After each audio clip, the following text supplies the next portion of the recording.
afternoon, good evening, and good night, everyone, or whatever time you're listening to or watching this. We do hope you have had or are having a wonderful day. And if not, hopefully we can make that a little bit better. For those that don't know me, my name is Jarrell, My name is Marissa. and let's just talk for a little bit, yeah? Yeah, sounds good. Yeah.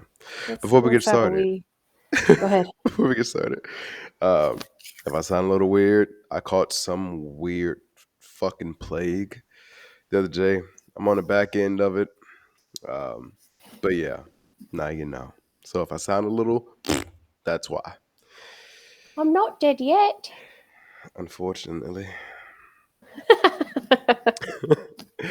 Well, that being said, Fair, fair. friend. Oh, that was What's terrible. up? Yeah, yeah. Well, it's that. So I have a friend who speaks in a higher tone of voice, just kind of naturally. Mm, And when they got really sick in high school, it does that thing where it forces your voice down. And mm. so they got really sick in high school, and I came by to bring him lunch or something, and he wouldn't speak. He was just like, and I was like, "Honey, are you okay?" And he's like, Oh no. it's like, "Did you lose your voice?" He was like, "Much worse." I was like, "Oh, honey, like I understand. You're okay. Like it's all right." Everyone at school would be terrified if you went to school with a voice like that. So like stay Oh home, feel man. better. Like you'll be okay. But we talk about that to this day. Mm. So cracks me up. Well, let me see if I can go up. Friend. Okay. What are we talking about today? Well, you know what? We got started on the sex topics last week, and I figure we may as well continue in that vein. Might perk you up a little bit, have something more fun to talk about. But uh, I figure mm-hmm. that. So last week we talked about how do we talk about sex in a way to protect our children, to prepare our children, Mm-hmm. and Mm-hmm. this week, how do we continue that conversation as adults? You know, when we're in a relationship, how do we handle sex? How do we talk about sex? And what are the different kind of, I don't want to say angles because that sounds naughty. What are the different perspectives on different types of relationships and how we maintain them? Mm. um, I think I think part of it is like you said, depends on the kind of relationship, right? Like, say if you're just like meeting somebody on online, it can even be in person, and you know that it's Hmm. just meant to be a hookup, um, Right. like a friends with benefit situation, or just sexual partners. Then I think you can be just a bit more. I don't want to say business or diplomatic about it. Just like, hey, what are you into? What are you okay with? What are you not okay with? You know, at least in that way. So then that way, I guess when you get From there, a functional perspective, yeah, right? from a functional, just this is what it is perspective. I think when it comes to relationships, um, I don't like making a relationship sound like it should also be that cut and dry and I guess pragmatic almost. But it does need to be discussed. I guess the question becomes when and how. So do you have the discussion before you do the do, while you're, or after you do the do? Because I know people, they won't even talk about what they like versus what they don't like, or what works for them versus what doesn't work for them until after the first time they have sex. Hmm. Some people feel like it puts a lot of pressure on the person or either party. So like, it's like first thing, hey, before we do this is what I like, this is what I don't like, as opposed to just going through it for the first time and just seeing what happens. And then talking about it afterwards. But I don't know. I mean, I guess you should talk about it at some point. I mean, any relationship that, so for those who aren't aware, I'm in a long term relationship. I've been with my partner for 2.5 years now. Hey. Um, and it's funny how, humble brag, um, it definitely is a changing state of things. Like, Mm. for me in particular, I can't speak for everybody, of course, but for me, that initial attraction, that initial first being in something, even if whether it's intended to be temporary or not, I'm just so excited to be touched. Like, there isn't necessarily like a right or wrong within the realm of what's considered ordinary. Like, I Mm. kiss me, touch me, let's do the thing, and all of that is fine. And it's not until you get to the more specialized attitudes, right? The more niche corners of things that you encounter stuff that I am or am not into. But that's not the kind of stuff you usually pull on a first date. That's Right. the first time you are interacting with somebody. That's not the kind of stuff that happens. Mm. Um, and so I think when it's early on in a relationship like that, a lot of those things are only taboo in the sense that, like, most of Christianity tells you should wait till you get married. Like, that's the biggest taboo that's on it, right? That's right. Everything else is just kind of like, well, you did the thing. Um, but as a relationship goes on, you develop a level of satisfaction or dissatisfaction Hmm. as you move forward. Because if you do the same thing every time, it gets boring. Whether that same thing every time is an ordinary, Mormons who've never touched each other have sex, like, or whether it's all the way down to, tie me to the ceiling and flick my nipples. Like, if you do that every time, it gets boring. Like, it's not gonna do it quite as much anymore. So, Hmm. like, there has to be a point where we have a conversation where it's like, is this doing anything for you? Mm. Or is it is it doing something for you, but it's not doing something for me? And how do we equalize that? I How do would, we which is going to relate to my next point. Okay, so let's say y'all have been together for however long. Right. Y'all have spiced it up. Okay, hey, let's try this. Let's tie you to the fucking ceiling and flick your nipples. And Came up with something on the spot, okay? hey, So like, rude. look, you. Hey, listen, I won't kink shame that one. I will kink shame, but that's not what I'm gonna do. Um, Oh. um, This episode is just yuck someone else's yum. That's all it is. hey, depending on what your yum is, I'm definitely gonna yuck it.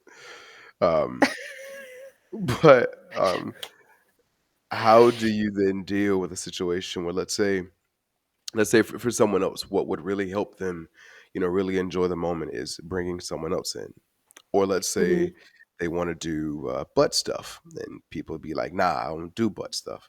So do Mhm. you then either one leave the relationship because somebody's going to be sexually unsatisfied, and that can Mhm. be frustrating over time, which builds up and blah blah blah blah blah blah blah blah blah. Mhm. Before you know it, the relationship falls apart. So Mhm. do you leave the relationship? Do you give them a pass to find someone else who will let them do the thing that they want to do and then come back to you? Mhm.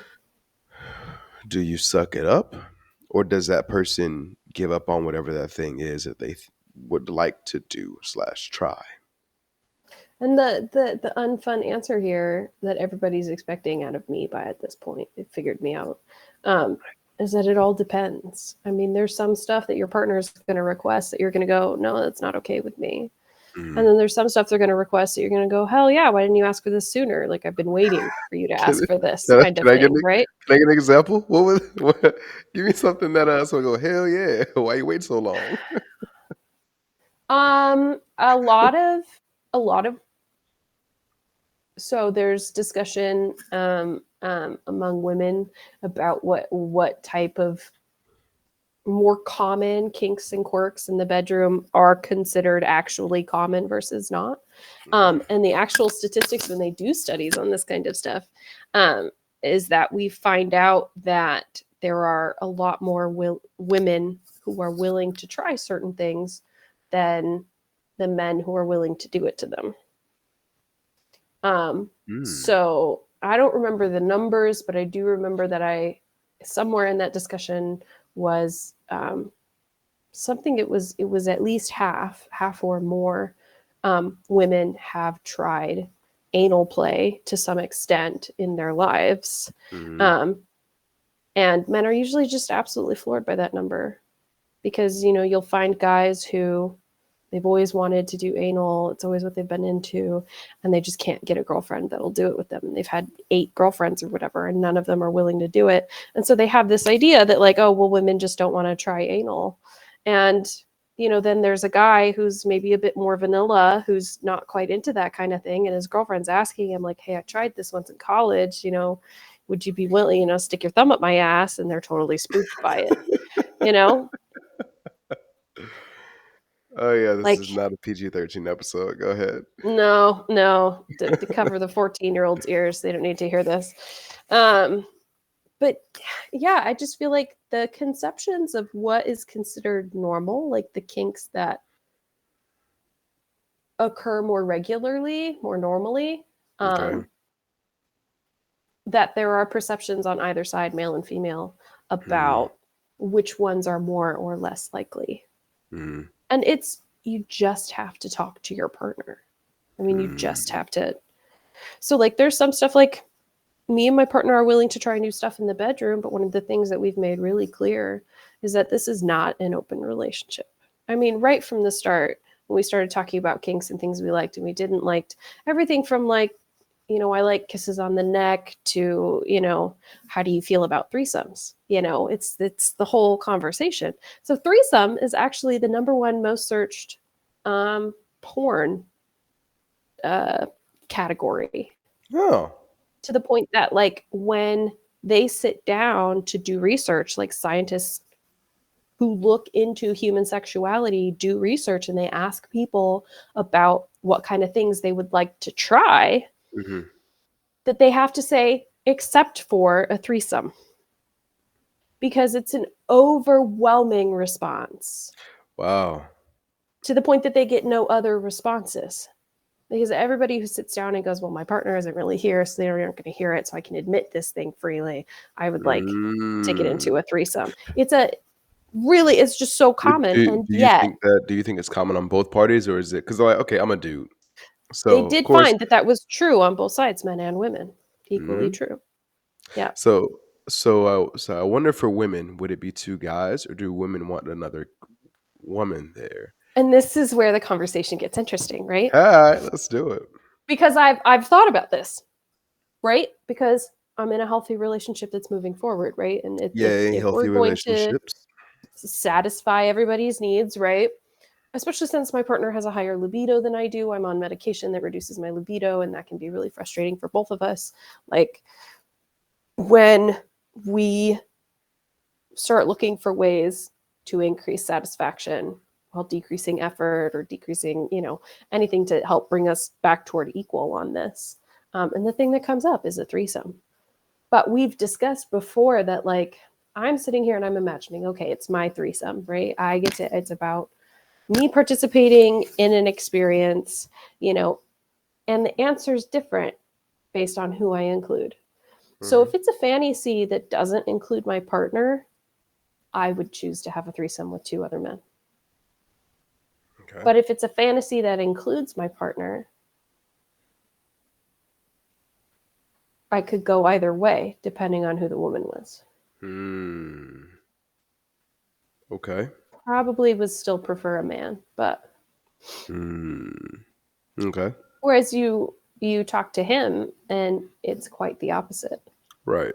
I thought Yeah. I reckon most men are like that. Like, I've known some guys who actually would like to have another dude a part of that process. But I do think, generally speaking, most men is like, yo, it's only one dick in this room, and it's Right. mine. Right. Yep. Okay. So, And we question. see that. Go ahead. You mentioned, you guys establishing this is not an open relationship. So would you then Mhm. consider a threesome opening the relationship, or is that just an experience? Is that just a thing? We're both, well, the way that we walk into what love is and what drives us to want to be sexual is different. So he struggled with almost like a sex mania kind of problem for a while, where Hmm. it was just a different Tinder girl every night, sometimes more than once a day. Ooh, Um, talk your shit.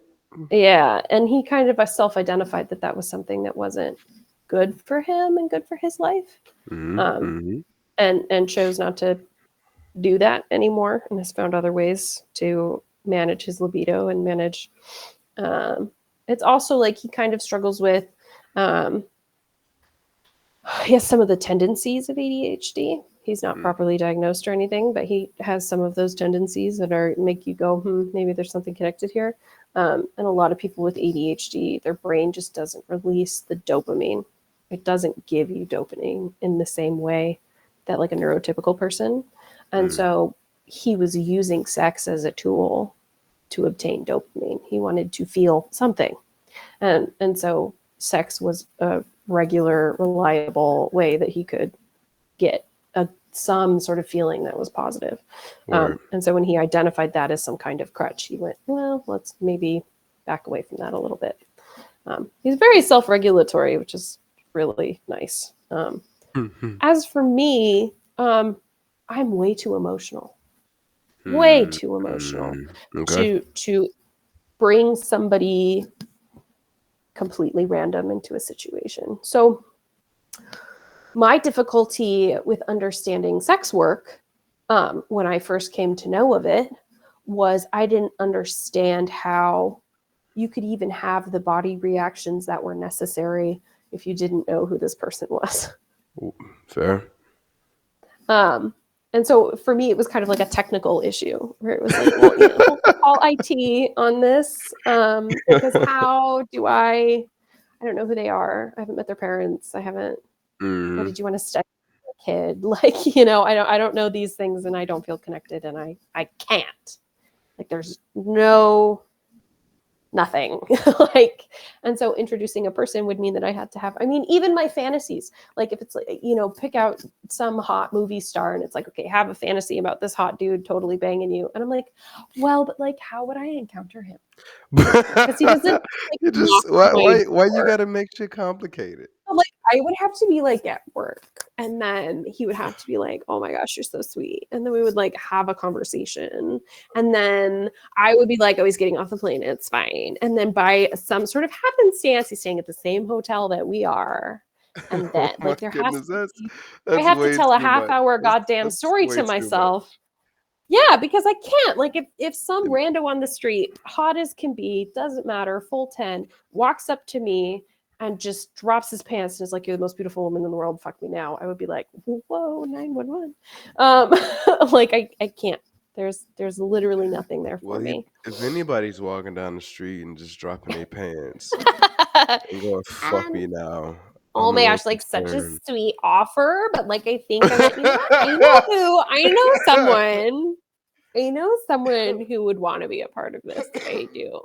Help! Oh man. Help! Like, Well, granted, no. Sidebar. That reminds me of the first time I like recently just spent a little bit of time in San Francisco, and I didn't realize ah, that you can ah. walk around naked out there. Yes. And that shit threw me off. And I guess, granted, like I guess your special parts have to be covered. So I went to visit a guy that I know. He's super cool, super like just top tier dude, great guy. And I was passing. I was like, "Yo, I'm passing through your city. Let's link up." And he was like, "Yeah, we can get lunch. We can grab a drink, and then be on your way." I was like, "Cool."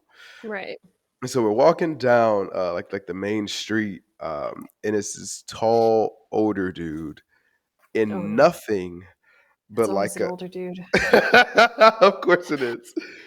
This tall older dude in like the orange like construction worker vest. And that's all he had on. Just the That's it. vest. And I'm just like, It's like caution, dick in the wind. and it was low enough to actually cover it, but I was like, is that allowed? He's like, yeah, that's pretty much normal. And I'm like, what the fuck is going on here? So granted, so I guess unless it's in San Francisco, anytime if anybody just drops their pants in the middle of the street, I would hope somebody would call the police. Now, granted, there's Yeah. also what's called back alley fun. I guess that's different. Anyway, moving on. So question: What determines good sex from bad sex? As a lady, please tell us, kind gentlefolk, aka the menses, um, in a lady's This mind, really what makes. isn't this really isn't fair because I would not consider myself sexually experienced, to be Ah, honest. God damn it! Just answer the question, Marissa. I don't. It's different for every woman. I. We know this, but just play along and answer the question. You start. It's easier for dudes.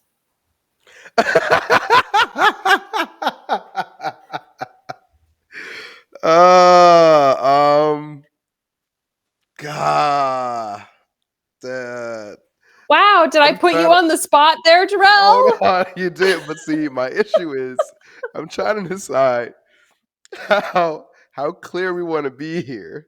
Like this episode definitely Mm. ain't for the kids, and I'm just like, but how? Well, as this is my slash our podcast, my mama might hear Wait, this one day. Mm, she'll be old enough. She won't care. I'm gonna tell her to skip this episode. Um, Are you telling me your mama ain't never had an orgasm before? I'm telling you, I don't want to fucking know if she does. It's not about knowing. It's about like going, huh? How many kids she got? I don't give a flying fuck I am one of the about. few part of the population who is not weirded out by the fact that my parents have had sex, continue to have sex, and that I hope it's good. Well, that's good for you. I am not among that number of people. I'm of the ones that, hey, I don't want to know how I was made. I don't want to know what I was made to. I don't want to know what You song sure was enjoy the playing. process though. What's so I. weird about your parents doing the do? They What my is so fucking weird? parents. What you mean? So, are you telling me that any part of any just because you don't see an aspect of somebody's relationship that you don't want to know about it? Or that you just want to pretend that it doesn't even When it exist? comes to my parents, I would like to pretend that it doesn't exist. How is it any different I'm because it's very your well aware parents? that it does exist. Trust me. They like to torture us on occasion and just like throw random stuff out. You know, the best way to stop the torture is to not react to it, right? Well, I'm not that strong of a person yet. Um, as a guy, I think it depends on what we're doing. For example, well, definitely there being a bit of moisture is usually Anti preferred. chafe. Yeah, Yeah, anti-chafe, yeah. aka sandpaper. We don't like sandpaper. Nor do you Um, like sandpaper. someone who doesn't starfish, so someone who participates. Okay. Um, Now, if we're talking about just like mouth hugs, generally speaking, a swallower is preferred.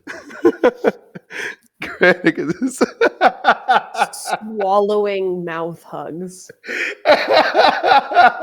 look, no, don't you dare write that down. Like, look, so I think generally speaking, some a little bit of moisture and someone who actually participates and actually seems to want to be there. So consent. Yeah, consent is Yeah. definitely part of that. An enthusiastic consent. And as long as I get mine off. Okay, interesting. All right, all right, all If we're right. talking about just like receiving thing, now me personally, I Well, personally what am you don't someone want who, is a mouth hug that never ends because you're never getting anywhere. yeah. Yeah. So welcome to owning a vagina.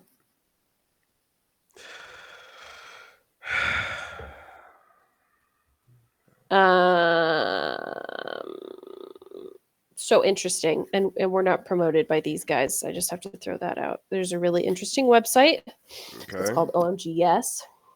Okay. OMGYes.com. I And can you have to assume pay that to it's enter. about.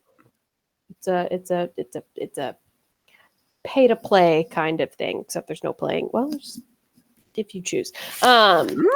So it's a community of thousands of women of all different orientations and of all different age groups sharing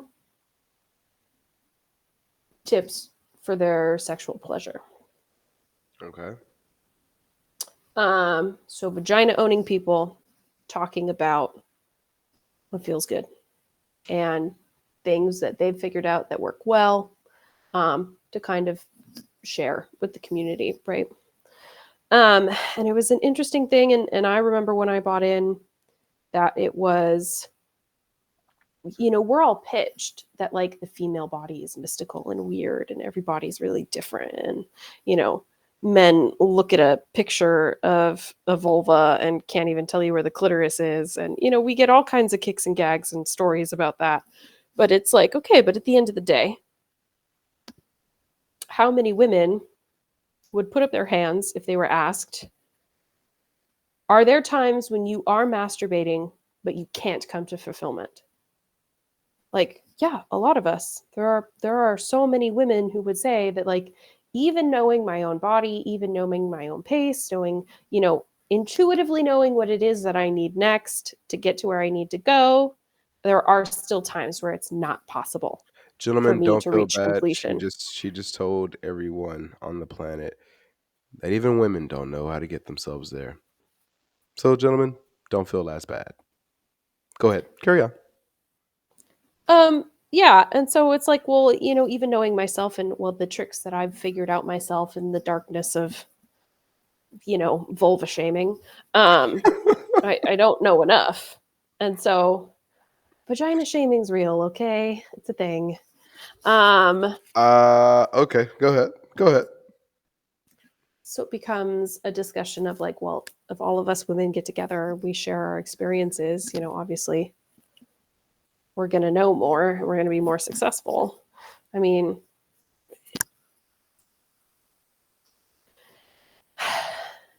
so it's something that sounds really weird, particularly to like someone who thinks that the vagina is weird and mystical, but it's like it works in certain ways. There are certain steps along the way that are pretty much guaranteed to at least bring you some pleasure. Okay. It's a matter of finesse. It's just like cooking. Like if I like, you know, I don't know, pick a meal, if I like fried chicken, Okay. but I prefer a buttermilk batter to, an egg batter, I'm still going to make fucking fried chicken. I'm going to end up with a different type of breading. Maybe I'll have a different juiciness, or, maybe I prefer the thighs to the breasts or whatever it is, but I'm still going to end up with fried chicken. So it's just a Right. matter of figuring out some of those small details that get us where we're going. Okay. So I love that we just turn vaginas into baking chicken. Okay. Or frying chicken. Okay. So okay. No, I'm not Everybody going likes there. something a That- little different. It's That's all a that's little way too different. easy. That's way too easy. So I do have a question. Okay. Because as you clearly have not given me an answer to my first question, we'll move on to the next one. Sure. Um, we're gonna come back to that, and that's probably gonna be on the Patreon, and I'm not gonna let you go until you answer it. But moving on. So as a lady, Hmm. I have two questions. The first one is, as a Hmm. lady, Hmm. do you do you equate you having an orgasm to good sex? Like, do you have to have an orgasm for sex to have been good slash worth it? And then number two, as who, quote unquote, would be to blame for lackluster or a woman or a man not climaxing, in your opinion? I just want to get that one out before I forgot it, but you can go and hit the first one first if you like. So I can still enjoy sex and have a really good time without coming to orgasm. And that's actually pretty normal for a lot of women.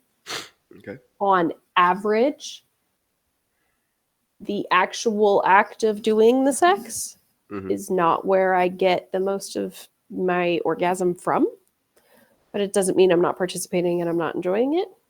So Okay. just because we need different tactics to actually get to the orgasm doesn't necessarily make the sex overall bad. Okay. However, there is a certain aspect of like, are you just banging, getting what you need? walking out, getting in the shower, and then just leaving me to finish myself on my own. Like, yeah, we went from enjoying ourselves to now this sucks because Okay. I'm just alone to do this by myself as if I were masturbating any other day. Like, and especially if that's the norm, if that's what happens over and over, Yeah, sure. that's when it's like, yeah, no, I'm not going to participate anymore. That's not what it's not fun anymore.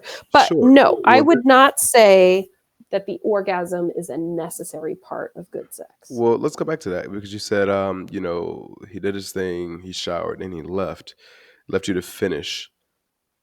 If you may or may not be able to orgasm, as that is a Hmm. thing, what Hmm. does finishing look like then? Um, so what I mean by that is left to complete the orgasm by myself. So basically masturbate to the end. So you're with your partner, you're doing your thing. You're Hmm. feeling really good. She's not done yet. And Okay. you know that maybe, she struggles to finish during actual penetrative sex. And so it's like, okay, she gives you the green light. You go ahead and finish. And you're just like deuces. Right. Pull out, walk away. Yeah. Don't spend any time there. Like, yeah, that sucks as the Okay. woman to just be like, okay, I'm now a sex doll that you left on the bed. To, Like, and to me as a guy, even as a guy, that makes complete sense to me. Once again, yeah. for me, the confusion comes into play. Not necessarily confusion. Um, it is. Let's say if we were aiming at an objective, the Mm-hmm. objective is for you to do a thing Mm-hmm. that you may or may not even be able to do. So how do we know? We don't know until we try. Okay, all right, cool. Yeah. So the woman finishing, an ideal finish is she does get to orgasm. Right. Which Let's should say be that. something that is normally reachable. It's just a matter of how much patience you have, honestly. Okay, that's a different question. We'll skip that for now. All right, and so what about the second portion of that? Who's to blame? Let's say if on either party, if the other person does not get to climax or you know sex was not enjoyed, who's to blame? Because there are a couple mindsets. That there's the mindset of know your body, know how to get yourself there, so you ain't got to depend on nobody else. Like Hmm. there's the I'm gonna get mine, you better get yours mentality. Yeah. And then there is the well, it's your fault. For example, like I've heard women say, if she wasn't particularly moist, then they'll blame the guy. It's his fault. Like I just wasn't feeling him, or he didn't do this the right way, or so on and so forth. Um, and then there, for example, if a guy has a moment where his body don't want to cooperate, then it's like okay. Then I've seen women take that on themselves, where they okay, cool. Hmm. He must not have found me hot. He didn't think I was attractive enough. He wasn't into Hmm. me. Whatever the reason could be. Um, Hmm. and then sometimes, like I remember, like my last relationship, she said, hey, just bodies are just weird. It's okay. Like sometimes your body's just fucking weird. So the question would be, who's to blame, or is anybody to blame? Is the person themselves to blame for them not being able to get themselves there, or is it the person that they're participating with fault for not being able to do the thing? Y'all, the listeners are going to hate me because the answer is what it always is, which is communication. It's if you, as who's a participant, if you're not looking for messages coming your way, if you're not looking to receive information, like, you're part of the fucking problem. But if you're also not giving information, if you're not providing feedback, how is anything ever going to get better? So, like, again, it's always fucking communication. Round of And this is literally applause. fucking communication. Like, Name this episode "Fucking Communication." Probably not. fucking communication. But, like, yeah, because I feel like the worst that, like, the times when somebody comes back and is like, "Oh my god, I hooked up with this guy and, like, it was awful." And Hmm. it's like, "Okay, well, what was bad about it?" And it's like, "Well, I wasn't wet at all." And it's like, "Well, did you ask for foreplay? Did you go, 'Hey, how about you go visit downtown real quick?'" And if he went Mm, like, "No," then it's like, "Okay, then it's his fault because he wasn't willing to help me out." sure. Do you at least have lube? Like, are you asking for the things that it is that you need for you to enjoy? So, like, there's a certain amount of body ownership, right? I know that I need to really be wet before things are fun. Like, are you seeking to fulfill, check the boxes of what it is you need? But at the same time, are you listening? Like, if you go, hey, you want to head downtown, and he goes, okay, that's feedback. He's told you something there. Maybe he's not actually saying no. Maybe he'll go. But now, because he's got that scent up his nose, he's not about it anymore. Who knows? Who Hmm. knows? So it's like you have to pay attention to each other, and it's about the creativity. How do we make it work? Well, you're not willing to eat me out. So, like, maybe give me a minute, help me masturbate, whatever it is, get creative. How do we get you to the point where we Hmm. can then move on? Okay. And so Say it's it. my turn. It's Say my it. turn. Say it. My one and only one night stand. Oh, okay. Go ahead. Story time. Uh, I was on a trip working and was on the end of my period. Okay. And so I was wearing a reusable menstrual cup, which is an important piece of information. So sterile is a thing that you want to maintain. And so I'd reached the end by the time that this connection had happened, right? So I was no longer on my period. I'm no longer bleeding. But I don't have a sterile plastic baggie or something to transport this thing home again now that I've used it. And maybe this isn't highly recommended, but here's the thing, there's no instances of TSS associated with the use of menstrual cups. So in my mind, the best way to take the bitch home was to leave her where she was. Okay. So I just wore my menstrual cup even though my period was over. And still took it out and rinsed it and did all the things that I did if it were a period. So I figured it couldn't be any different. Well, it means that I was slightly tipsy around the time that we started getting freaky. Oh And so no. he kept telling me to relax. And I was like, I am fucking relaxed. I'm actually like fucking into this. I'm having a good time. And he kept telling me to relax and I couldn't figure it out. And so it wasn't a particularly satisfying event for me. Um, Honest to God, I don't remember if he finished or not. I do remember he gave me shit about wearing a fucking condom. We can talk about that next. That's fine. Go ahead. Drove me nuts. Go. He did end up wearing it, and I'm not stupid. I carry those bitches because I am not getting caught without. Okay. So he did end up wearing a condom. Thank fucking God. Um, but like I just remember that it was one of those experiences. Like it really put me off. I was like, this isn't for me. I don't think I can do this. And then the next morning, I woke up and went through my routine a little more clear headed and realized that I had never taken the cup out to have sex. And so the experience for him, he was telling me to relax because there was tightness. And there was tightness because he was fucking my cup.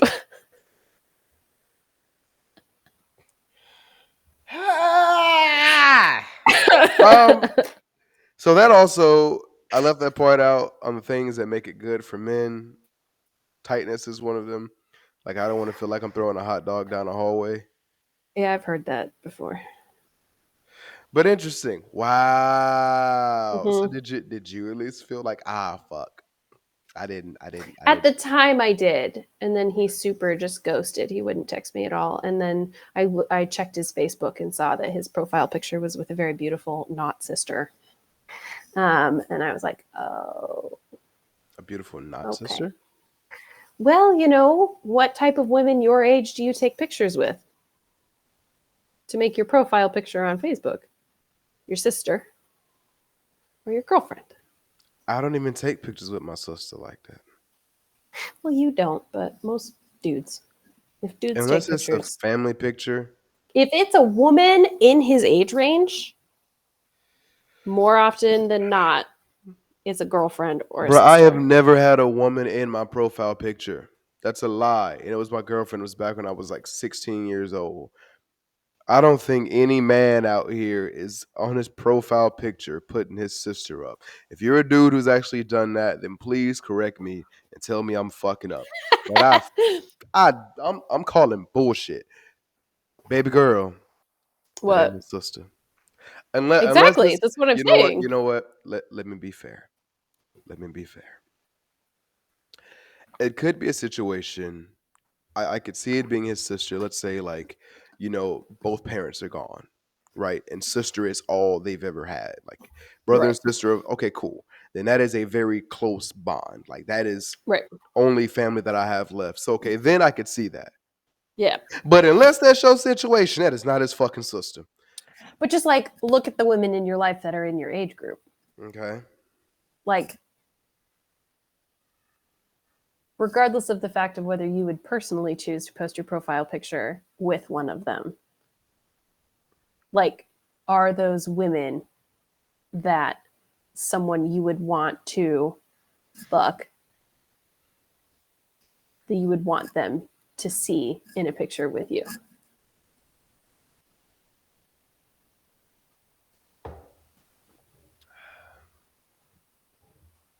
Ask me that again. I feel stupid. Ask that one more time. It's okay. The place I'm trying to get to here is that, like, the only people in your life that are female Mm-hmm. and in your age group Mm-hmm. to a potential mate are either biological family and therefore not a threat, Mm-hmm. or a threat. That's it. Those are the only I options. um uh I don't know if I can co-sign that because I do have gorgeous women in my life that I'm friends with. Um who I would take pictures with and have taken pictures. But once again, like it wouldn't be a profile picture. Wouldn't be a profile picture. Because, like, Nah. what woman would put, because so, like, you wouldn't do it, right? You're like, it's me. I'm in my profile picture. Yeah. Maybe your mama, right? Maybe. And that's Right? that's a That's it. hard maybe. Maybe like your very best friend on the entire fucking planet is the two of you, and you like went out and had a good time at a bar, and somebody took a really good picture of the two of you, and you're like, Maybe. okay, maybe, Still right? maybe. Yeah, go ahead. Still not really. So, what human being in your life would put their foot down and be like, no, I have to be in your profile picture? Who would that person be to you? First of all, Probably. I know who it would be to you. That would be your ex girlfriend, is who that would be. I'm glad you know me. I am I know glad that. you know me. I know Okay, that. cool. All And right, for a I'm lot of glad you. dudes, that's not a breakupable offense. And look, I'm a grown ass man. What you ain't gonna do is tell me what I'm gonna do. You can make requests. You can But make like, if I pulled requests. that on you, I was like, no, no, no, no. Our profile picture has to be the two of us. It has to be the two of us together. I'm Like, like, we're entirely platonic. That would be weird. as You'd be fuck. like, Now, honey. yeah, if someone's making that kind of request, that's fucking weird. Now, It what if is he weird. just chose to do it? I mean, I'm sure he could have just chose to do it. That's nah. Like I'm banking on what I said. Ain't no dude posting a woman in his profile picture unless it's family and unless they fucking. Exactly. So when I finally looked up this motherfucker, because I was a fool who didn't do it before, like, I can't confirm it's not like there was a caption on the profile picture or anything. It was just him and a woman his age that he did not look like. What if they were adopted? Fair. But like, still, oh, my beloved adopted sister who's exactly the same age as me. Sounds like some kind of fucking manga bullshit, is what it sounds like. Hey, look, it's entirely possible. It is entirely Some possible. fucking Vampire Knight bullshit going on right here. But Hey, once again, it's possible. either way, then I didn't feel bad that he fucked me with my cup in.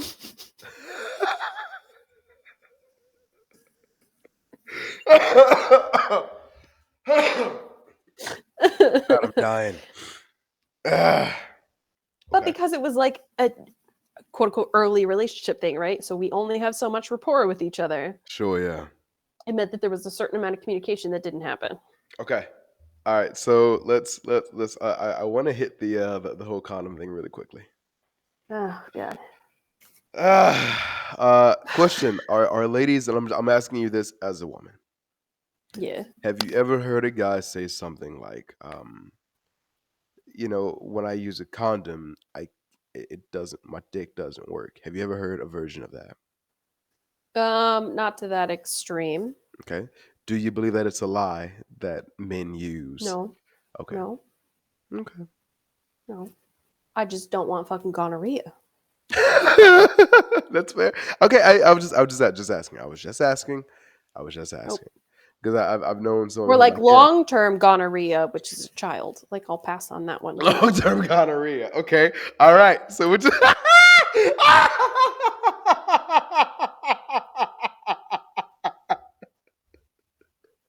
Look, I'm sure that all of the parents are gonna hate me, Oh my god, yo! but like a After we child had is that really just dope a conversation different last week, type. after we had that really just like, hey, we got to protect our kids and love them and take care of them. I You just do. called kids long term gonorrhea just now. They are an STD that's incredibly difficult to get rid of legally. Oh, shit. Oh god. Oh shit, that fucking wow. Wow. Long term Just said it. resilient talking gonorrhea. Mm. Jesus Christ. I forgot where I was going.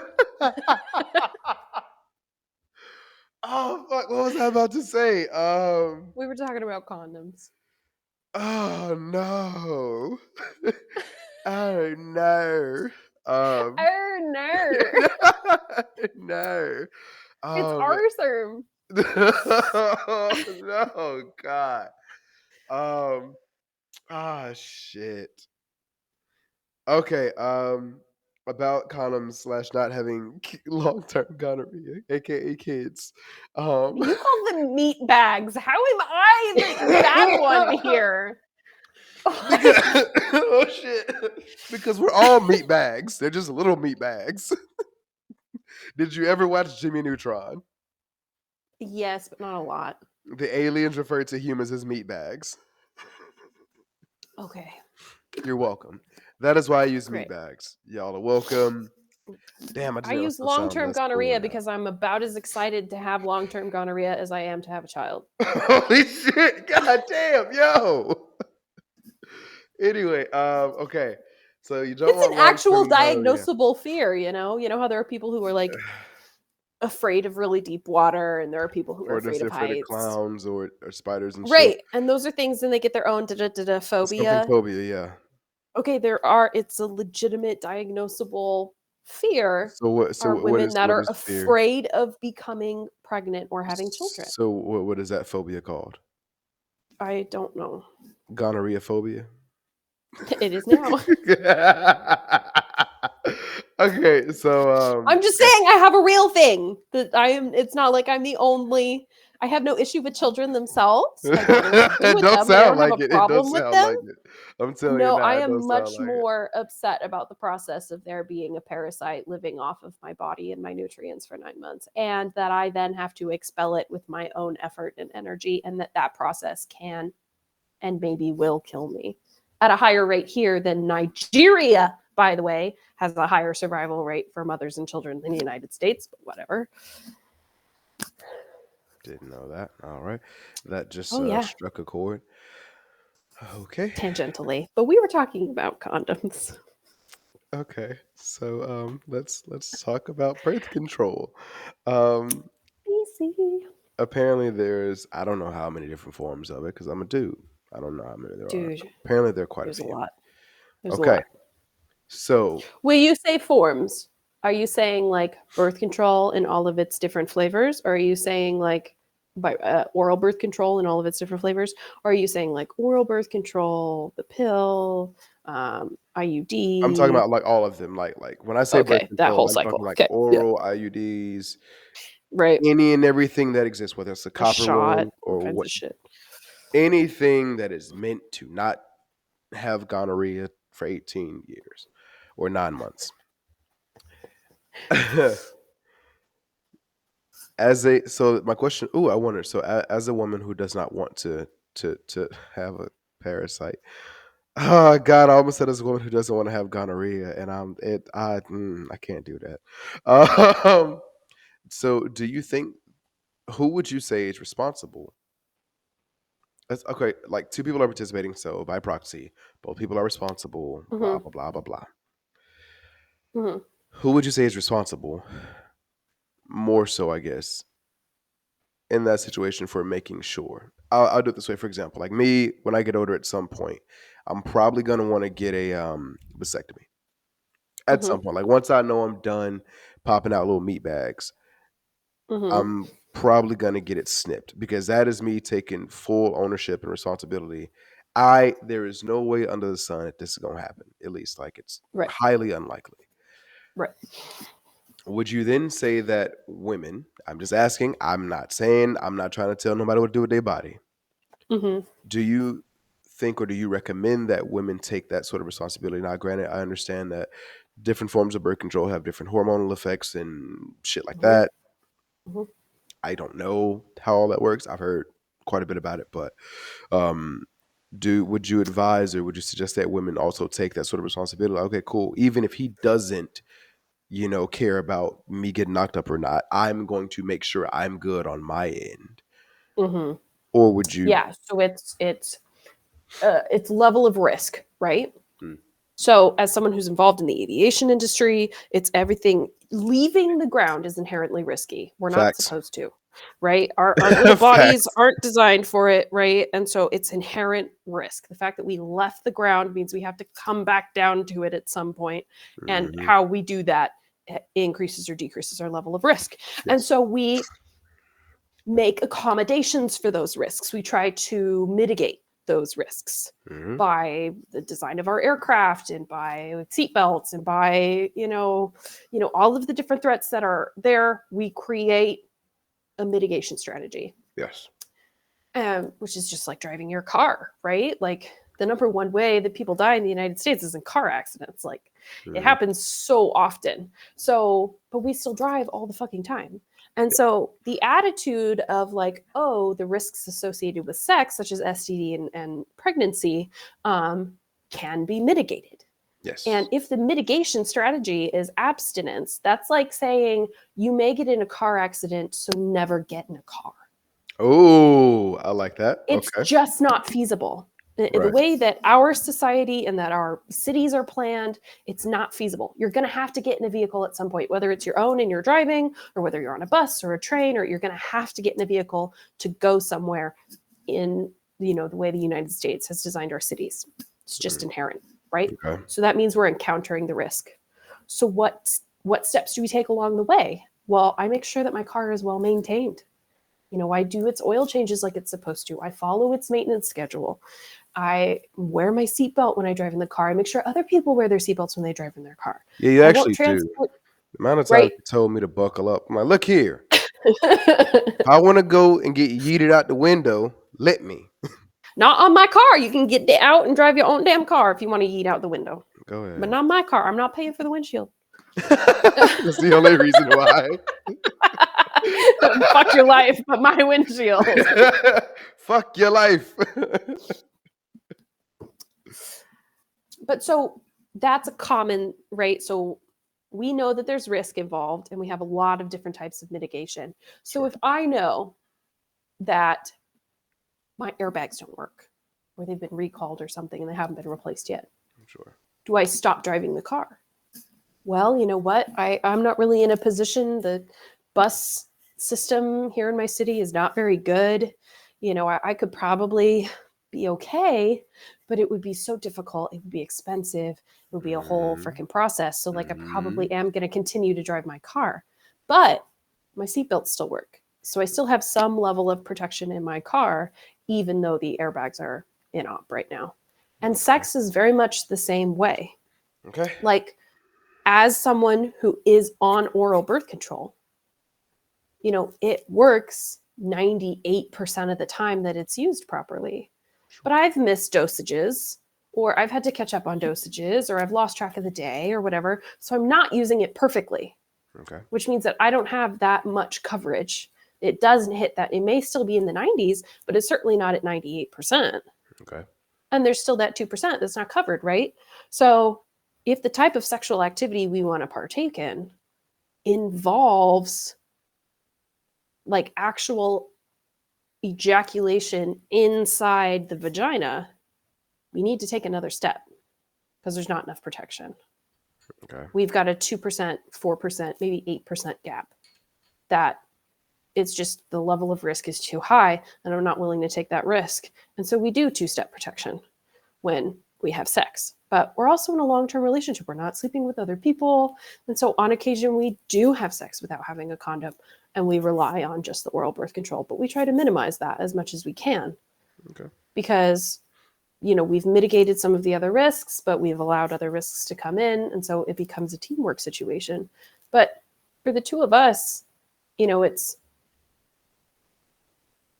we're also looking at long-term plans. And I don't want children ever.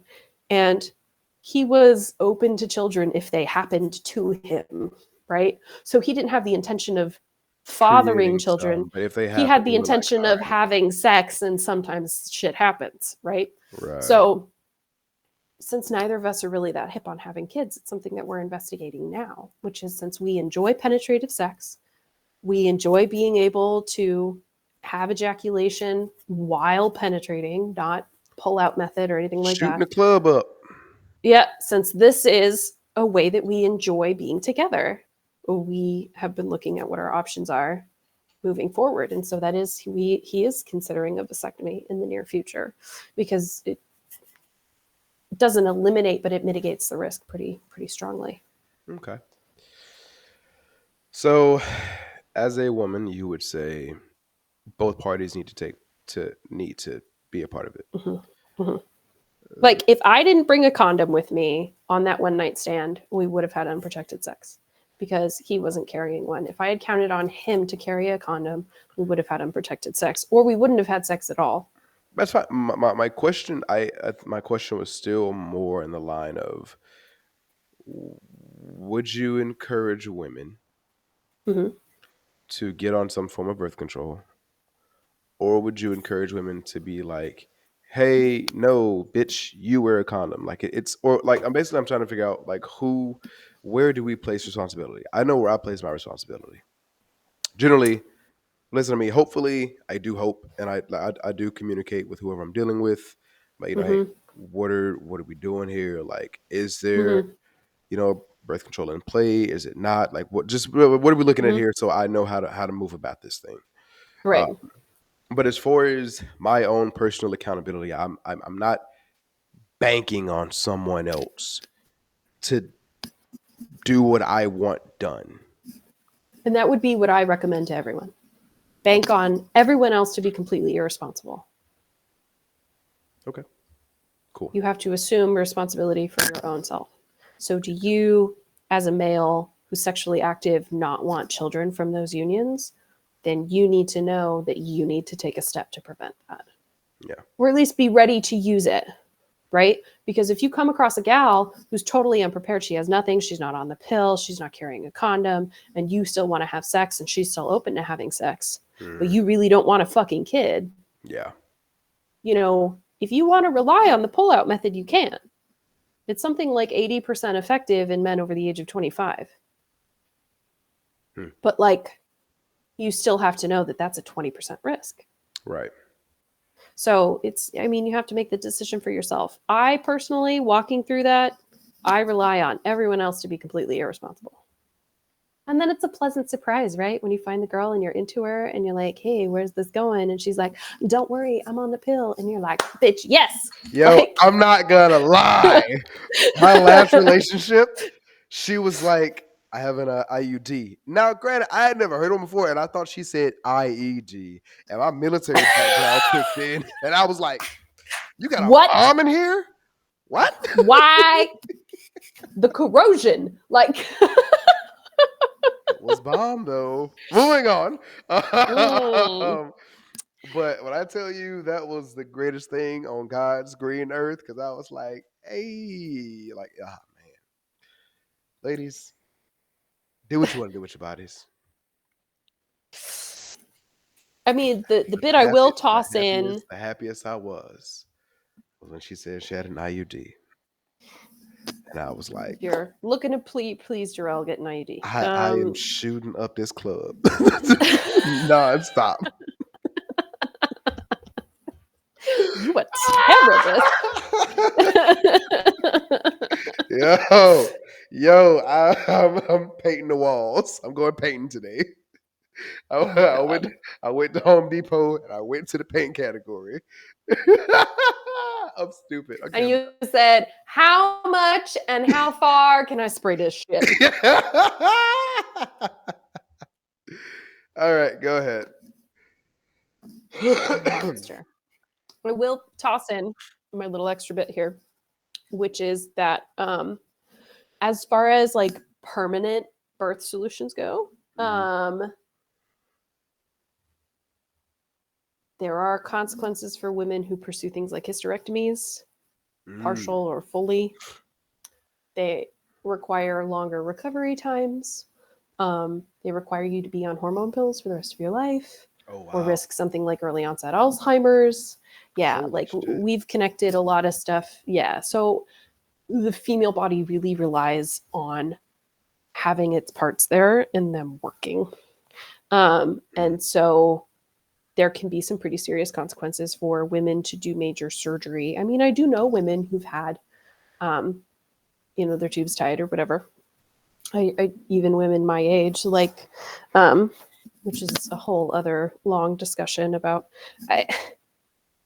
I forget who he was talking to, but my boyfriend and his friend, or maybe it was one of the guys, might have been one of the guys in my aviation community, and they were like, "What do you mean you can't find a doctor that would do a hysterectomy for you?" And it's like, no, no, no, you don't understand. They're like, yeah, but it's an elective procedure, and it's like, yeah, it's an elective procedure. If I today went in and said, "Hi, I'm under the age of 30, I'm unmarried, and I have no children. Please tie my tubes." The overwhelming response would be, "We won't do that because later, when you change your mind, not if, when you change your mind that you do want to have kids, you'll sue us for letting us do it." When there's not even casework to prove that. So So doctors no are doctor has ever covering. been sued. Um, I'm not after the saying fact. no doctor has never been sued. It's just that the general attitude of most hospitals is to protect themselves from potential lawsuit, which is why they choose not to participate in certain things like that. Well, And as we said a minute ago, for them it's risk mitigation. it is. And so then my question becomes, how upset can we be at someone or an entity or a business or whatever for the same thing that we all ideally participate in day to day life? Because it's healthcare. Hmm. Okay. Healthcare is inherently risky, right? You walk in the door, especially emergency healthcare, right? You walk in the door and you're in an emergency state. And if you refuse to take a client because you don't think that they're going to survive, Hmm. well, of course they're not going to survive because you won't treat them, But you know? I think emergency situations are different versus an elective situation. Granted, it Right? still falls under the healthcare umbrella, but it is a Right. simple choice. And I've made decisions where I've changed my mind later on. Um, Absolutely. We all we all have. do. Um, But you didn't sue somebody just because you changed your mind. because I chose not to. I'll do it this way. For example, the job that I just stopped doing, the removal technician thing. Hmm. Apparently, especially in LA, a lot of people will go into jobs looking for shit to happen so they can sue the company. Yeah. And so I imagine, maybe not most, maybe not even a lot, but I do think that, like I've said before, humans are trash. So there are Yeah. humans out here looking to come up off of somebody.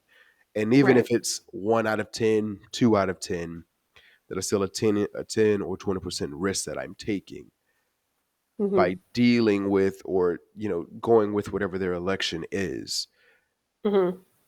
And then I get the 1 or the 2 out of 10 who's like, cool, I'm finna come up off you in a few years, homie. Thank you, appreciate you. Um, I And do it's think ju it's I'm unfair to punish everyone for that. Like, yeah, I just but feel like it's you can't make decisions for the masses based on one and two individuals. Like it just it doesn't make sense. And for you have a higher risk of dying during plastic surgery. You know, like there are certain surgeries, there are certain cosmetic surgeries that are far more risky, that have far more side effects and problems for your life moving forward as opposed to something like a hysterectomy. Mhm. Um, and doctors are still perfectly willing to do that and make plenty of money off of doing that. And so it's just so weird that doctors are totally ready to jump in and be involved in something like that, and yet they refuse to deal with women's health.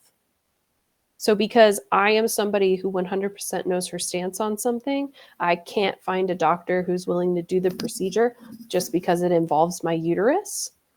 That's bullshit. I will. I think we're moving into into women's health. I think, which is it's a bit a part of the conversation, but I do think this deserves its own episode. Uh, Yeah, it's a bit of so a tangent there. I want to make a comment about that real quick, um, because I have known women who were completely like you. They're like, "Yo, I don't ever want one of these little parasites ever," Mhm. and then they had one, and they were like, "Yo, I can't believe I ever said that." Mhm. I hear So, that. and I've heard that more than once actually. So I do think that is something that some people do take in mind or keep in consideration when they do make these decisions because once And got that's like people where have baby fever and shit, and then shit gets weird, and I don't know. yeah, and that's where we begin invalidating certain experiences by using experiences of other people. Mm, So like, just because there are a number of people who do change their minds moving forward doesn't mean that there are plenty of people who won't change their minds, or it'll be the best decision they ever made in their life, and it's going to prevent them from making other decisions that are, I mean, it's risk management, right? So like I know as a person with a fertile body that doesn't want to have kids, that if I became a host, right? So like I now have a zygote that is beginning to grow, that I have decisions moving forward, and that is that I get to keep it or I get to not keep it. And not keeping it involves participating in a procedure that can, you know, has been made into one of the safest procedures that we do in the United States, but now becomes, this whole question of it becomes a question of shame and of where does life begin, and it becomes this whole philosophical discussion when it could have just been give me a fucking hysterectomy. By mm. not allowing me the hysterectomy, you've forced me into the position of having an abortion. Ooh. So I think we might know what the next topic may or may not be. Actually, I do have an idea for the next one, but Mm-mm. yeah. We'll So talk about once that again, in the we're after show. definitely sort of leaving sort of the realm what we're talking about. So Yeah. if you could wrap it up, how do you talk about sex with your loved ones, with your partner, whoever it is? Because I'm single as fuck, so I don't know how to talk about sex with a partner because I ain't got one. Talk to Bullshit. me, You've had Melissa. one before. I, uh, So I don't buy that's- that fucking argument at all. You have to be open, you have to be honest, but you also have to consider that, like, pardon me, a lot of this stuff is really emotionally weighted, right? And we're all just going into it blind, trying to do our best with what we know. And the more we know, the better it'll be. So be honest, but be gentle. If you have a partner that genuinely cares, like if both of you have the same goal, which is for each other to have a pleasurable experience, then it means it's not about your psyche, it's not about your ego, it's about taking the steps that it requires to make everybody feel better. Be creative. There may be things that you want to try that they're not up for, but there's a halfway step in between, or even a quarter of a step, maybe more their way to build them into it. Like, take the steps that you've got, get creative. If you're not open to having a threesome, okay, well, what would be the effects of the threesome? Buy a butt plug instead. Like, there are options along the way. Be curious, be clever, work together. I'm gonna attack that in the after show. Um, yeah. Cool. Well, yeah, well said. Uh, know what you like. Communication is key. Hashtag just talk. Be willing Uh, to try. yeah. And if all else fails, tie 'em to the ceiling and flick their nipples. That being said, everyone, thank you for tuning in. We hope you enjoyed it. If you did, let us know. If you didn't, I guess don't. If you got any suggestions, try to keep them PG, maybe. You know, Eh, perhaps. y'all We're do not what looking y'all for want. a sex manual here, but I'd read it anyway. send that one to the email, not the Instagram. Speaking of which, you can find us on Instagram at MNJ Let's Just Talk. You can find us on TikTok at MNJ Let's Just Talk. Our email is MNJ Let's Just Talk. I was actually lucky enough for everything to actually be the same. I know you gotta, the TikTok's new to me. I'm gonna have to write that one down. Yeah, it's a lot of stuff. We'll You talk just about get it. bored and just like open an app and be like, "Whoa, guess we'll make one for the podcast." Oh no, there's like a Like we're whole gonna list have of like the things. Lyft M and J. Oh what? Ooh, nah, that's too much. Anyway, in the meantime, between time, take care of yourselves. Take care of each other. Much love. We out.